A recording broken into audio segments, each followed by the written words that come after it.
Welcome to another One Soccer Today special. It's our season review of each and every professional club team in this fine place that we call home, known as Canada. Welcome to the dark side, because it's time to do a deep dive into the season that was the inaugural season for Vancouver FC. Gareth Wheeler, Oliver Platt, Jordan Wilson with you. Vancouver FC picked up 29 points in their first season in the Canadian Premier League over the course of 28 games. They started the season slowly, found their way over the course of the season, made a number of savvy mid-season additions, and they ended up playing a real part. They ended up winning 4 of their final 6 games, ended up finishing 9 points out of a playoff spot, and their manager, Ashton Gopi, the greatest hair known to mankind. As we do for each and every episode, we'll start off by revealing our grades for the season that was simultaneously. So on the count of 3, let's reveal. 1, 2, 3. Ooh, okay. We have every single range of the spectrum. We're in the C range. From C to C. It's C minus for Jordan Wilson. A C, but with great hair. Great hair. I thought it kind of looked like a Calgary Flames logo. Something was going on. Flames on the top and the side. That was hair. Nice. Yeah, okay, that's my attempts at her. I'll give your C a C. Let's go worst to first. Jordan Wilson, worst C minus. Where's your? I'll start. So we're talking about a Vancouver FC side that had 8 wins, 5 draws, 15 losses out of 28. That's why I can't pass higher than. Of course, yeah, maybe if you're talking about the last 8 games in the run, of course I can give them a higher grade, but I can't. That's only a quarter of the season. 15 losses. So yes, I will praise Ashton Gottlieb. I will praise the core of the team for sticking with it and figuring it out as the season goes, because that's not easy. When you're playing horribly, when you're at the bottom, you have really nothing to play for, essentially. You can throw your hands up, and I've been in that position when you're getting relegated. You're just like, what are you really playing for? But you're playing for your contract. You're playing for pride. So for that, I commend them. But in terms of looking at the actual season, 15 losses I can't put you past a C minus. I will respect them because he has a core now, Ashton Gottlieb, of who he can trust, who he can bring in, and that is an assembled team. But it's a lot to ask from a team that just started. You don't expect them. I didn't expect them to go past 7th or 6th. Like, they were probably going to finish 7th or 8th in the Premier League season because they were just a new squad. There's so much to figure out. New stadium, new coaching staff. Everything was new. So it was a decent year, but C minus for me is a satisfactory grade, and that was a satisfactory squad.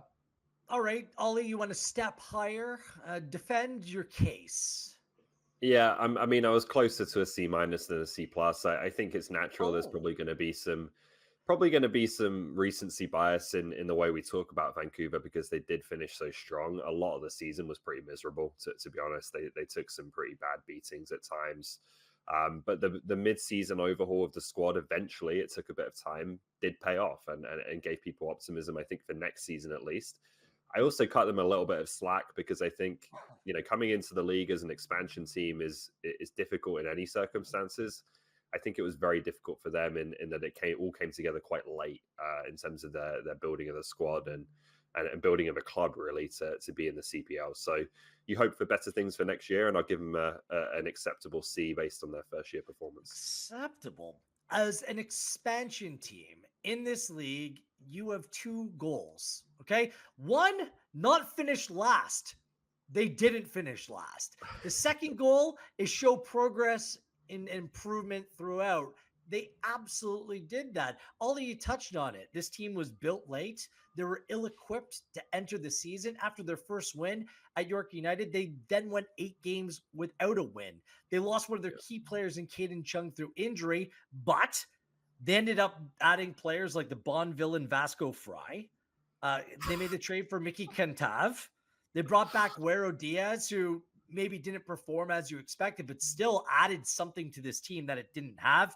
The experience of Renan Garcia, and then cultivating the talent and unleashing him of James Cameron. All of a sudden, you had a real team and a real difficult team that no one wanted to play against. So C+, I was considering going higher. This is an expansion side. What were Ottawa year 1? They're dreadful. You're supposed to be horrible.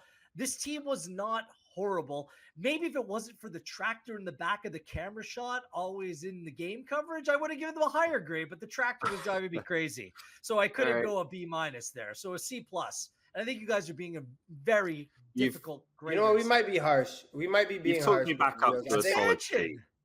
I think A solid look, C. also too, we have to call a spade and say like you like the way this Vancouver team's, and I can They're agree my with team. it. I can agree why, but that is of recency. That is not a team. If you're looking at the first Yeah, half of that the wasn't season, the that full was year. quality.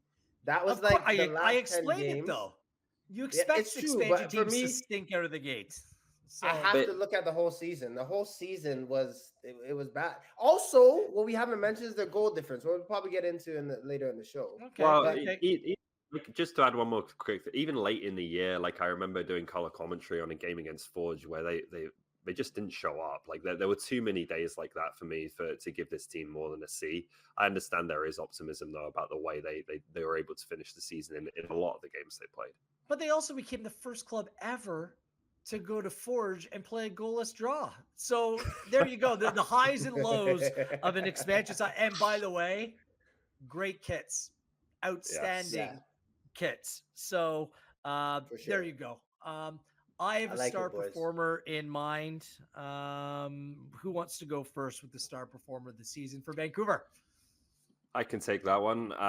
For me, it's Gabby Bitar, and again, this is more based on the Bitar hero himself. Maybe more based on the finish to the season than the first three quarters. He ended up with 6 goals, 5 assists. 5 goals and 3 assists were in the final 8 games of the season. He was arguably the best player in the CPL in the last month or two of the campaign. Really became a centerpiece of this team and the player that I think we hoped to see, expected to see. When Vancouver went out and got him as I think one of the most sought after free agents in the CPL last offseason. So he looks like a player that can be a true top player in this league that they can build around going into 2024. Jordan? Gotta agree with Ollie. I think Gabby takes it with the 6 and 5, but I will go with someone else who I think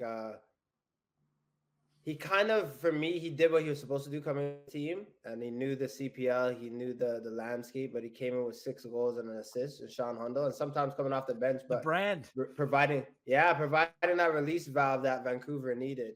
And I think he'll do well at his new club in Valor, but 6 goals, 1 assist, he could get a mention for a star performer this season as well. I think Av Shagapi would completely disagree with that sentiment, but it is Bitar hero. The guy is just a great player, provides a little bit of everything for this team, and is the straw that stirs the drink. In terms of biggest disappointment for Vancouver FC, what was the biggest disappointment for you, Jordan? I think my biggest disappointment, Wheels, was not having the Bitar, Diaz, Cantav, front three, Simmons, Renan Garcia's, your boy Vasco Fry, Chung Bakari, Romeo, and Cameron as a team that played. Don't forget Kwok, 15, my guy Kwok. 16, 7, Kwok as well coming off the bench. Like this squad, if you had them for 14 games, they're competing for a playoff spot. Like that realistically. So I think that for me is probably one of those things. I didn't expect much different from the start of the season for an expansion side. But if they could have got that core together earlier, this was a team that could have really pushed for something. So that would be the disappointing factor, is really not getting it together sooner.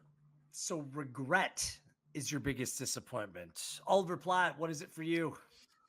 I mentioned it earlier, too many bad days, like too many really ugly days for me that, were particularly inflicted by a defense that just didn't look stable through the first half of the season. Rocco Romeo, I think, did an admirable job trying to hold that group together.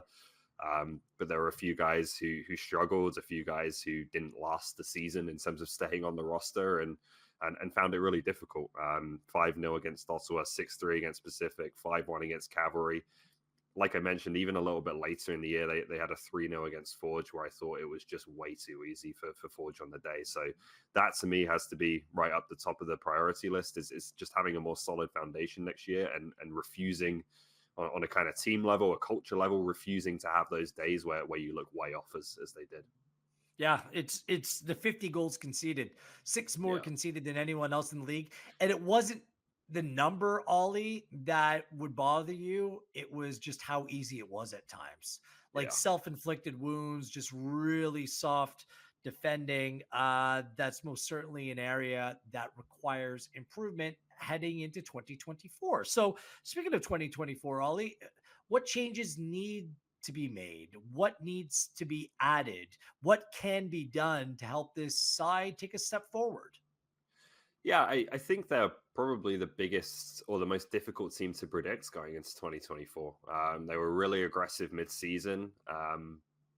Put got some players out that weren't performing, brought in a lot of players, I believe more than anyone else in the summer window, and saw some really good results of that. I do think there is still a need to add this offseason to be aggressive in certain areas. The defense we just mentioned, that they're going to want to solidify and firm up, maybe bring in a bit of experience if they can find it in that area.